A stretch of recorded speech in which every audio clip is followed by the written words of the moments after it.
Kutong lupa. Mabuti pag ikaw nang umalis. Dahil kapag nainis ako, baka tinising kita. Mrs., kami na bahala rito. Maraming salamat. Sige.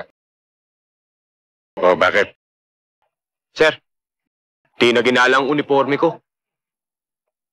Tsaka isa pa, sa lahat ng ayoko yung tawagin akong kutong lupa. Sir, pati kayo natatawa eh. Hindi. Anong gusto mong mangyari? Malalaki yan.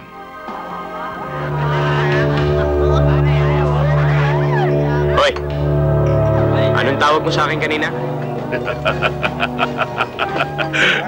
Kutong lupa! Nakalian!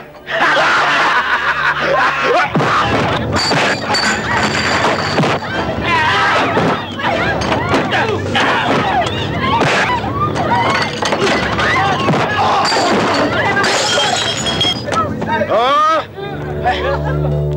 Hindi pa ba kayo dala? Ano bang gusto niyo mangyari? Umuwi na lang kayo o matulog kayo sa presinto? Uuwi na lang kami, sir. Masama ka palang tawaging kutong lupa. Sir naman. Tara na, bumili tayo.